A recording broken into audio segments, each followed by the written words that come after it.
Okay, before we start this video, I have to get this off my chest. I never talk about this stuff, so please give me this one time to express my frustration.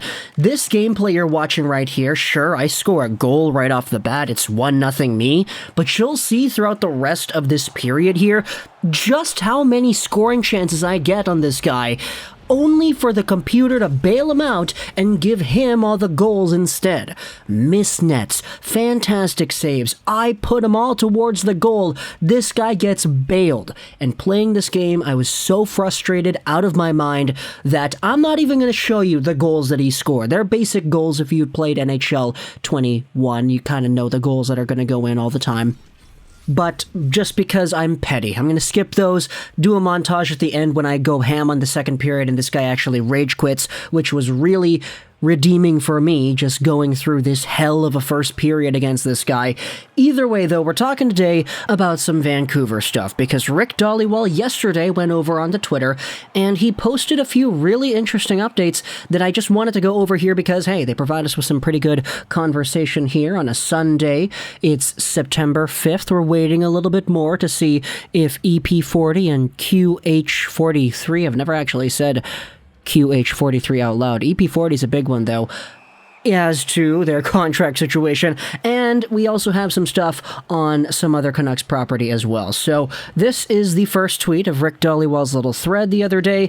Vasili Podkolzin, hey, guess what? It took over 3 months, but he finally got all his paperwork and vaccinations done. He will be on his way to Vancouver in a couple of days. And a couple of days it actually was, because right after this tweet was posted, guess what? Vasili Podkolzin posts on his Instagram story he is heading over to Canada from Russia at the airport. And, you know, it's honestly kind of redeeming. You know, I said in this gameplay that you're watching here where I'm going ham on this guy, but he's getting all the goals, it was redeeming to see myself finally break through, score everything in the second period, see him rage quit, and be on my way.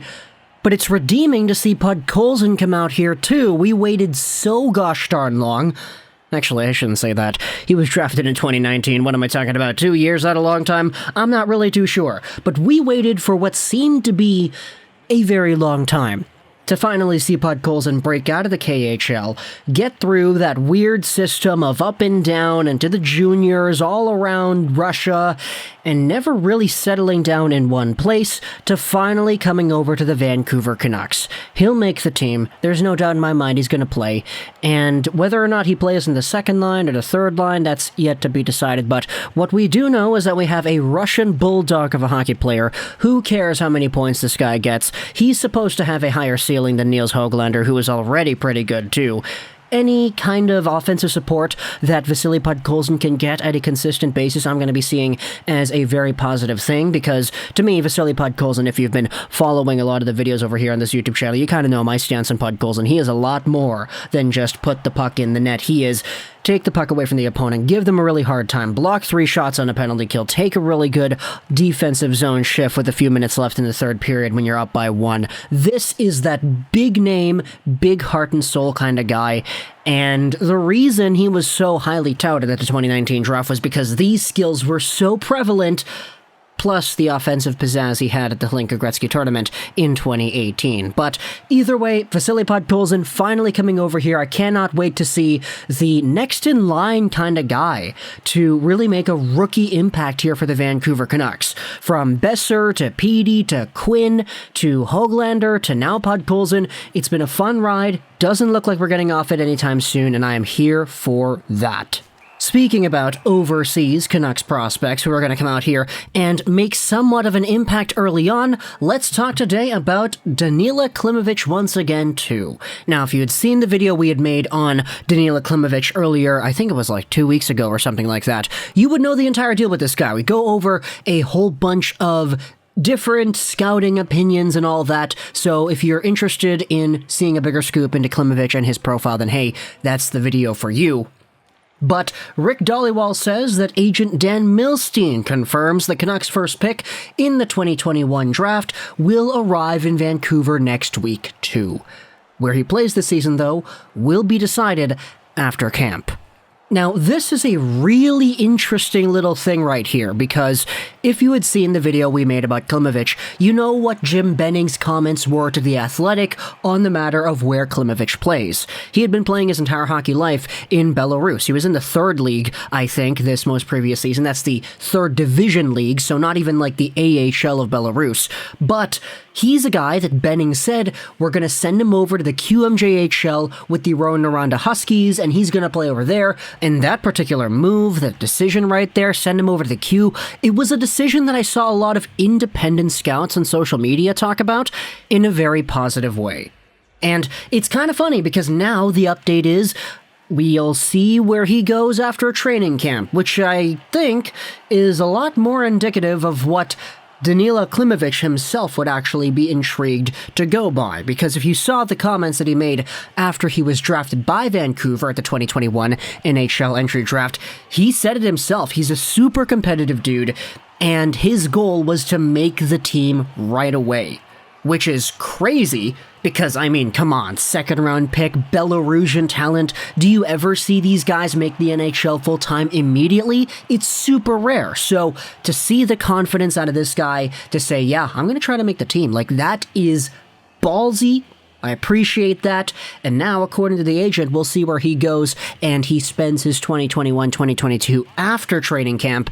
Gets me a little bit more excited as to what we could be seeing once training camp actually commences. Now, on to the last update we have here for Vancouver Canucks talent. From Rick Dhaliwal, the man himself, this is the last tweet we wanted to go over. For those asking, we're expecting that after the Labor Day weekend, the talks on Elias Pettersson and Quinn Hughes are going to increase between their party of people who represent them because they have the same agent organization and the Vancouver Canucks. Now, this is not a big deal. We all kind of know that RFA contract negotiations, especially ones for those that are pretty important hockey players on their teams, they will sometimes take over until the end of the offseason. We had this with Bo Horvat. We had this with Brock Besser. So Vancouver fans, you're kind of familiar with this. But for guys like, I don't know, Brady Tkachuk right now, hey, similar boat. You had William Nylander and the holdout that he had a few years ago. That was terrible, by the way.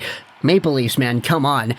But it's a common thing for these kinds of contracts to go over the distance and actually not really be signed until the beginning of training camp and whatnot. So for these talks to pick up after the long weekend, by the way, happy Labor Day to all y'all watching. This is indeed a long weekend video special, I guess. I mean, not really special. We make the same videos every day, and we haven't missed a day in like 2 years or something like that, so I don't really know if it's a special, but either way, we do have ourselves another update that I wanted to talk about here regarding the Pettersson and Hughes offer sheets, just kind of, I don't know, maybe easing the mind a little bit, because Elias Pettersson is offer sheet eligible. That is something that everybody has been kind of discussing over here in the offseason thus far. Quinn Hughes, not offer sheet eligible because he didn't play a certain amount of games in his first NHL season. And by first NHL season, I don't mean his rookie year, because he played a few games at the end of the 2018-19 season before making his full-time debut in 2019-20. So because he didn't play a lot of games in that first year, he is not eligible for an offer sheet. But Elliot Friedman on the 31 Thoughts podcast talked about the Vancouver Canucks and the Elias Pettersson offer sheet situation, and he says the one team that has been really concerned about offer sheets all summer long has been Vancouver. I think they might have even wondered if Montreal doesn't keep Kotkaniemi, could they offer sheet us now? Vancouver has been really paranoid about that. And this entire quote was from before they acquired Dvorak, so I guess Jim Benning, you don't have to worry about that now because their center is already there in Montreal. I don't know if you had noticed, we'd made so many videos about that entire idea there. But the Elias Pettersson offer sheet is one that you probably should not have too much fear about because Jim Benning has been saying it the entire offseason. Offer sheets. If it happens, we want a match. That's why we're going to trade away Beagle, trade away Roussel, trade away Eriksson, and all these guys, just so we have the available funds to potentially match whatever offer sheet comes Elias Pettersson's way. Now, don't ask me how trading for Oliver Ekman-Larsson plays into that, but I think from the Vancouver Canucks point of view, they probably see him as a legitimately good hockey player that makes them legitimately better, especially with the Sedins at the helm of the desk right there. Not even at the helm. They're not even in that high of a position in the organization yet, aren't they? They're just like spectators. But either way, talk to me in the comments. What do you think about Vasili Podkolzin, Danila, Klimovich, EP40, and QH43s? Yeah, I'm not going to say that anymore. That kind of sucks. PD and Hughes' contract extensions. Talk to me in the comments. What do you think? If you enjoyed this footage of Cyanine, I'm so happy that I made this guy rage quit. You don't even know. And bye.